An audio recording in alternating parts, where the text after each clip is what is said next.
जिंदाबाद जिंदाबाद मानसरेंच्या कार्यकर्त्यांचा जामीन रद्द झालाच पाहिजे, कार्यकर्त्यांचा जामीन रद्द झालाच पाहिजे, मानसरेंच्या कार्यकर्त्यांच्या खुन्यांचा तपास झालाच पाहिजे,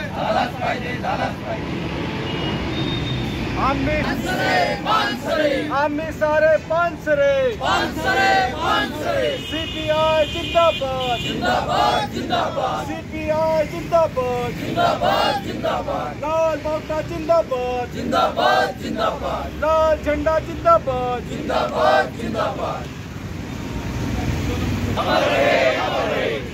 गोविंद पानसरेंच्या मारेकऱ्यांना फाशीची शिक्षा झालीच पाहिजे,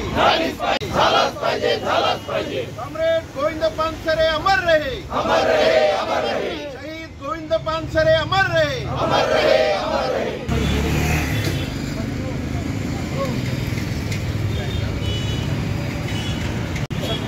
आणि म्हणून अशा जे लोक ज्या पद्धतीने हे काम करतात अशा लोकांना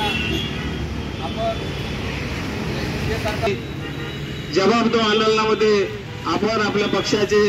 सर्व जिल्हा काउन्सिलमध्ये असलेले कार्यकर्ते एकत्र आलो आणि यामुळे आपण हा संघर्ष सुरू ठेवू।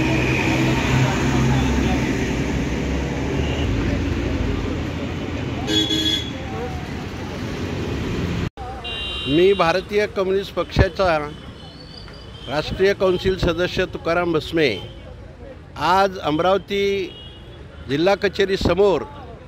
भारतीय कम्युनिस्ट पक्षाचे नेते कॉम्रेड गोविंद पानसरे यांची जी सनातन्यांनी या देशामधल्या जातीवाद्यांनी हत्या केली त्याचा निषेध म्हणून या ठिकाणी आज आम्ही धरणं देतो आहे। गेली 10 वर्ष कॉम्रेड गोविंद पानसरेंच्या खुनाचा तपास सुरू आहे। कॉम्रेड गोविंद पानसरे हे साहित्यिक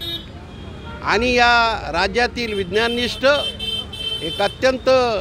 सुसंस्कृत विचाराचे या राज्यामधले भारतीय कम्युनिस्ट पक्षाचे नेते होते। त्यांचा 14 फेब्रुवारी 2015 रोजी सनातन्यांनी खून केला आणि त्या खुनाचा तपास झाल्यानंतर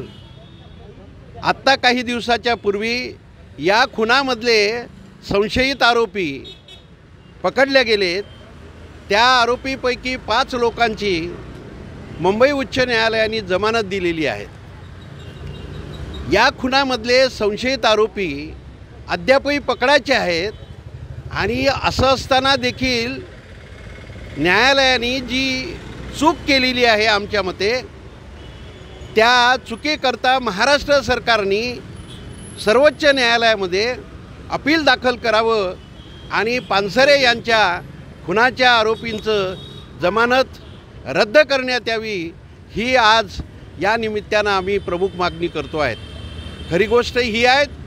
आज राज्यामधली जी सत्ता आहेत सत्तेला गोविंद पानसरे यांचा विचारच अडचणीचा वाटला आणि म्हणून या विचाराच्या मंडळींनी त्यांचा खून केलेला आहे आणि म्हणून पुन्हा असा संशय येतो की आरोपी पकडले जावेत की आरोपी पकडल्याचं नाटक करावं आणि सरतेशेवटी पकडलेल्याही आरोपींना न्यायालयाने सुटका करावी म्हणजे या सरकारच्या नियतीमध्ये काय आहे हाच प्रश्न आज खऱ्या अर्थानं निर्माण होतो। आणि म्हणून भारतीय कम्युनिस्ट पक्ष आज महाराष्ट्रातील सर्व जिल्हा कचेरीवर कॉम्रेड गोविंद पानसरेंच्या मारेकऱ्याची जामीन रद्द करा आणि तातडीनं हा खटला चालवून या तपासामध्ये जे काही आरोपी संशयित म्हणून पकडल्या गेलेले आहेत